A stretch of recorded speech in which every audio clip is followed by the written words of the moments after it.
Hello and welcome back to our YouTube channel. Now the final score today was Motherwell 1, Rangers 2. Rangers' first goal came in about the 3rd minute with Graham Dorrans. What happened was Bruno Alves swung the ball in to Kenny Miller's head. Kenny Miller headed it back to Graham Dorrans, who was just inside the box, and he had a half volley, and all you need to do at that point in time is get it on target and pretty much hope for the best, and that's what happened.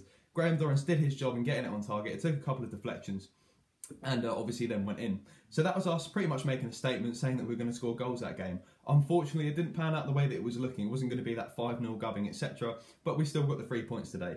After that, we played fantastically confidently for 15 minutes and really quite dominated the game and looked like the far better team. But after that 15 minutes, as expected, Motherwell started to break us down and started to have attacks, which was quite disheartening. But at the same time, there was 2 teams in that game, so you can always expect both teams to have attacks, surely.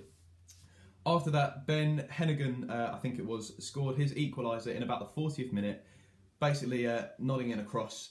2 things I felt went wrong there. Again, you can disagree with me, comment all of your thoughts below. I thought it was Hodgson that lost his man, and Fotheringham should have maybe jumped out and hit the ball. But that being said, it was a curved ball, so he could have looked like an idiot if he did go out and mispunch it and then the goal went in anyway. But basically, Ben Hennigan ended up on the floor and the ball ended up in the back of the net. That's how the goal went in. And then we move on to Graham Dorrans' second goal, which was a winner. It was a bit of a really weird challenge, really, from Louis Moult. Louis Moult, basically, he's in for a challenge, what I think was a header with Herrera. Swings his elbow and connects it to the temple of Herrera. I just think that's absolutely stupid. It was intent, and he only got a yellow card. If you're in the box and you're going to swing your elbow to someone, and the referee knows for a fact that you did it by purpose, surely that's a red card. That's an elbow to the head. That literally can be fatal, depending on how hard it is. Anyhow, it was none other than Graham Dorrans who took the penalty, slotted it very calmly into the right-hand corner. The goalkeeper dived that way as well, but still couldn't get to it. It was an unstoppable penalty. A lot of things went really right today, but I do feel like there were still a few deficiencies. The main deficiency for me personally today was the right-hand side, actually before Tavernier came on.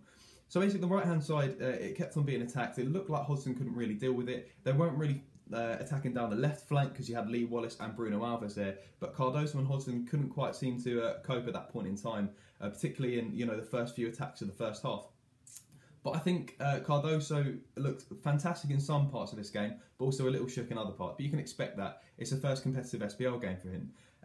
He did a couple of tackles that absolutely saved us, so by no means am I slating him, but I do think, and this is good, I do think that Cardoso has room for improvement, and being paired next to Bruno Alves, I'm sure we're going to see him stand to be a brilliant centre-back. Right now I say that he's good.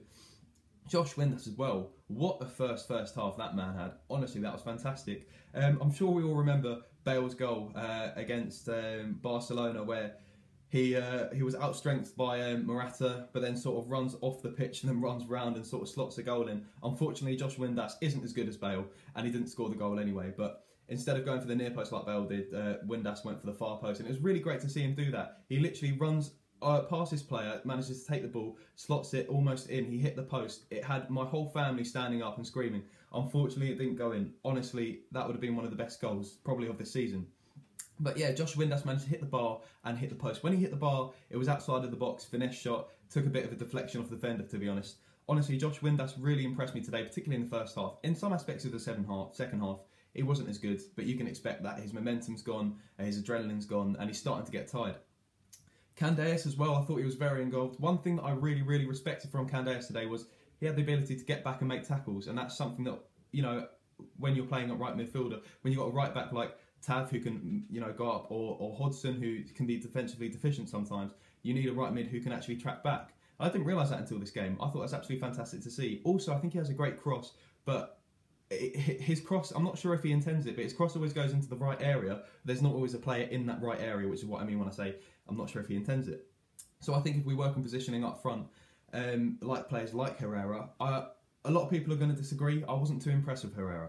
I apologise sincerely if you disagree, but I just don't think he was involved enough. I don't think he really touched the ball. The best thing he did was get a penalty by taking an elbow to the head.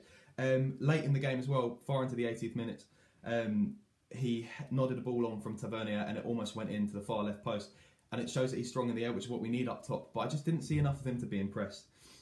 Lee Wallace, also I was relatively impressed with Lee Wallace today. Not only was he tracking back when he ran at the win, making great passes, can I say, fantastic passes. He also was shouting at players and being vocal like a captain should do. Honestly surprised me, it was fantastic to see. I was thoroughly impressed with the team performance today, but as I said, I do think there were some deficiencies. But people were complaining that there were too many aerial attacks. It was Motherwell's only real way of attacking was swinging the ball up, over, or through to a cross. If that was Mark Warburton's side, we would have conceded about 4 or 5.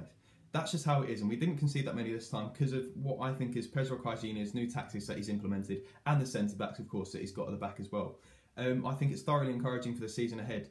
One last thing that I'm going to talk about, I've probably missed out so much, honestly, I'll ramble on. First things first, make sure you like, subscribe, and comment your opinions. That's the most important thing, just comment your opinions. And secondly, this is a signed print of the man himself, Kenny Miller. As you can see, his signature's just here, authenticated. What this guy does is he goes to Auchenhowie, and he gets the signatures of the players, and then he puts them onto prints and sells them. His name is the Rangers Bible, and his link will be in the description down below. Make sure you go and buy yourself a print.